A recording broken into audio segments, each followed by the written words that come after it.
Buen día con ustedes, mis queridos muchachos. El día de hoy vamos a desarrollar este tema que corresponde al desarrollo literario de la cultura española, la cual estamos analizando en este segundo bimestre. A continuación vamos a reconocer un elemento importante dentro de lo que se conoce como el contexto de la literatura renacentista, la cual analizamos en la sesión anterior. Para ello, les voy a pedir que ustedes observen inicialmente esta imagen con que se inicia la portada de nuestra sesión. ¿Les resulta familiar? Claro que sí, ¿no es cierto? Vemos a dos personas allí, la silueta de dos personas que tienen una particularidad muy llamativa y que universalmente está reconocida como un icono de la literatura.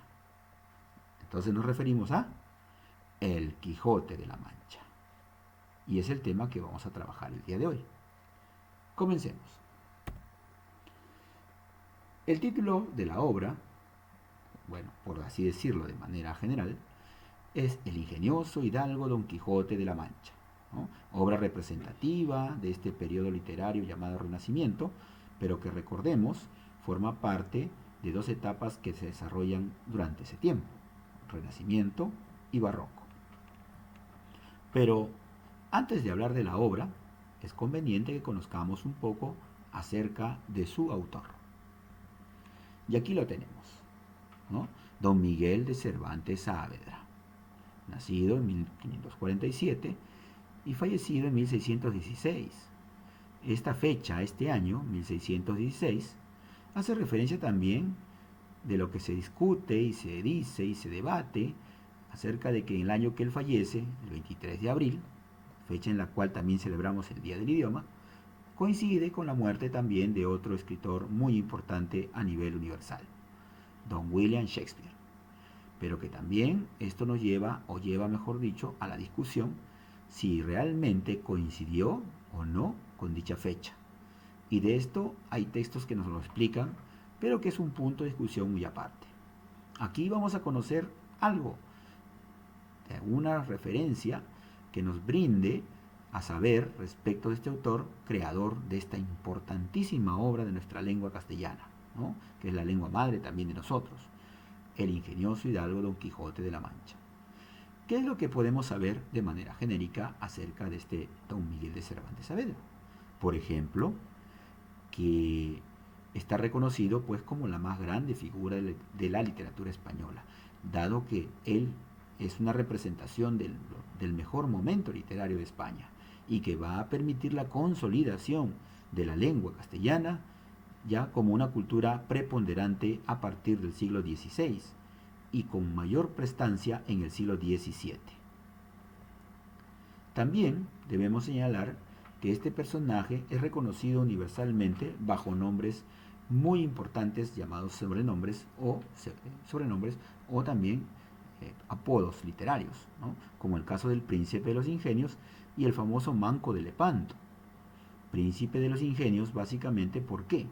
Porque este representa justamente el maravilloso hombre ingenioso, creador de historias y de personajes que van a revolucionar a la literatura y sobre todo a la narrativa en su siglo, en su época. Y el Manco de Lepanto en relación a un acontecimiento que durante su vida tuvo que sufrir y que le va a inutilizar un miembro de sus, mejor dicho, una parte de sus miembros, ¿no? Superiores, ¿no? Y eso lo vamos a ver en el transcurso de esta descripción. También vamos a señalar que dentro de su historia biográfica diremos que el desarrollo de su vida no fue nada auspicioso, ¿no? Constantemente desde su infancia vivió en una incesante, interminable penuria económica. Y esto lo va a arrastrar a lo largo de su vida. Y a pesar de la fama con la que él gozaría posteriormente, pues lamentablemente nada de lo que pudo haber cosechado materialmente lo pudo disfrutar, ¿no? Y lamentablemente, así como vivió pobre, se fue de este mundo en la misma condición. Una parte de su vida nos dice que este caballero, Miguel de Cervantes Saavedra, al igual que muchos escritores de su época, tuvieron que compartir su tiempo en la escritura y también en la guerra, debido a que eran épocas muy duras de constantes enfrentamientos, dado que la corona española se encontraba en constante expansión y constante, posicionamiento económico y político. Es así que la convocatoria a las guerras eran constantes y por lo tanto Cervantes no se salvó de dicho llamamiento, y en una de las incursiones allá en la zona del norte de África, en la zona de Lepanto, tendría pues lamentablemente este problema de haber quedado inutilizada, ¿no?, esta mano izquierda, con la cual dejaría pues de ser una persona ya totalmente completa, ¿no? Y por cierto que esto lo llevaría al apodo de el Manco de Lepanto. Él diría más adelante que este acontecimiento de haber quedado inutilizado su mano fue un caso que lamentable por un lado, pero para él de mucha importancia y necesaria si es posible, porque a partir de allí le permitió dejar de lado las guerras para dedicarse a la escritura. También se puede decir de que este personaje tuvo un impostor. Dentro de toda la suma de acontecimientos penosos por la que tuvo que atravesar, le tocó también de que hubo un personaje que se tuvo la osadía de tomar su lugar en algún momento de su producción literaria. Cuando él ya adquiría fama, ya era conocido a través de su obra representativa, hubo cierto personaje que por allí apareció aprovechando de su fama para poder crear una obra que quiso pasarla por el mismo Cervantes, ¿no? Y este impostor se asume que se le llamó Alonso Fernández de Avellaneda, quien crearía una obra falsa, ¿no?, una pseudo obra de Cervantes, ¿ya?, apócrifa, se le llama así, a un capítulo que, claro, obligaría a Cervantes a crear la segunda parte de su Don Quijote de la Mancha.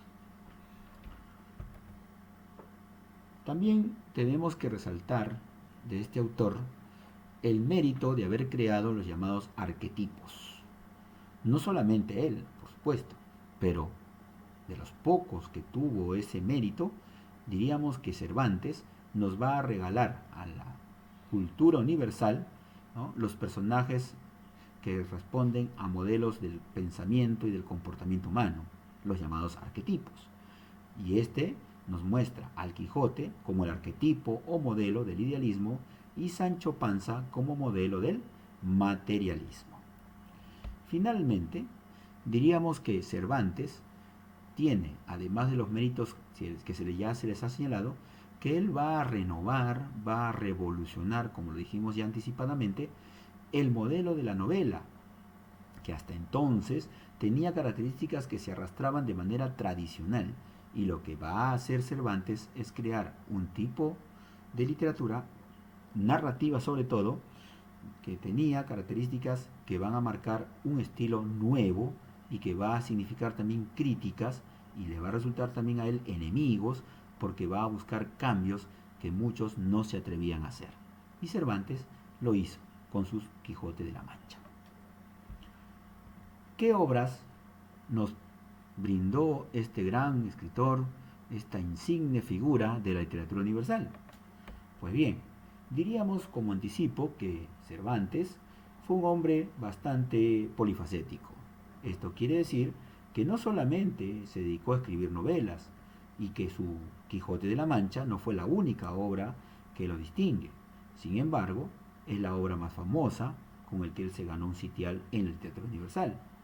Pero hay que reconocer que además de la novela, él incursionó en otros géneros. Así tenemos, por ejemplo, la novela misma, ¿no?, pero que no solamente es el Quijote de la Mancha aquella obra que va a crear, sino que también él va a incursionar en los diferentes tipos de novelas que en aquella época se fueron dando a manera de estilos o modas. Por ejemplo, escribió la Galatea, de que era una novela pastoril, es decir, una novela de pastores, ¿no?, una novela que tenía como protagonista a los llamados pastores. Su novela Los trabajos de Persila y Segismunda es un tipo de novela bizantina, porque en este caso, recordemos la sesión anterior, aquí hay una historia de una pareja que busca pues la dicha, la felicidad. ¿no? Y la novela picaresca en un conjunto de historias llamadas novelas ejemplares. Estas novelas ejemplares, que vienen a ser un conjunto de 12 novelas cortas, cuya lectura, ¿no?, según Cervantes, para él tienen una enseñanza moral. ¿Mm? Y que por esa razón le llamó ejemplares, aunque tomando en cuenta además de que estas historias no son ejemplos a seguir, sino más bien ejemplos a no seguir. Entre ellas se destacan, por ejemplo, Rinconete y Cortadillo, que tiene la historia de dos personajes que son muchachos, al igual que Lazarillo de Tormes, ¿no?, que buscan la vida de una manera muchas veces ilegal, ¿no?, tratando de sobrevivir en la sociedad en la que le tocó desarrollarse.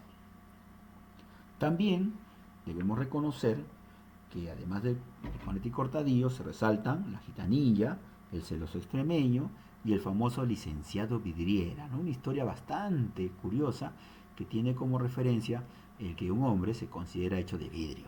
El de ahí el por qué tiene ese título de licenciado Vidriera. Y por supuesto, finalmente, el ingenioso hidalgo Don Quijote de la Mancha, que es la representación de una novela moderna. También se le considera una novela polifónica. ¿Qué quiere decir esto? Que significa que a través de esa novela hay muchas voces que se muestran como narradores de una sola obra que las reúne, ¿no?, a diferencia de las anteriores, que el narrador es solamente uno solo. El otro género con el cual se destaca Miguel de Cervantes es el teatro. Si bien es cierto, su fama está en la novela, él no dejó de escribir, él no dejó de crear hacia otros géneros, dado que en ese tiempo la fama de escribir era muy propicia para muchos. Ahí encontramos pues también que esto le llevaría a tener enemigos con quienes enfrentarse en este ámbito de la literatura. Uno de ellos, don Lope de Vega, que a pesar de que tuvieron cierta amistad, terminaron pues distanciados justamente por querer ganar fama uno sobre otro. Ahí tenemos el teatro, ¿no?, como también otra de sus obras. Y ahí tenemos entremeses que vienen a ser obras cortas, graciosas, que buscan amenizar entre obras más amplias, ¿no?, entre las tragedias o comedias que él también escribe, ¿no? El Cerco de Numancia, que tiene que ver con esas experiencias que él vive en el mundo del militar que le tocó incursionar también, y Pedro de Malas, para poder representar a ciertos personajes y también contribuir en hacer crítica social.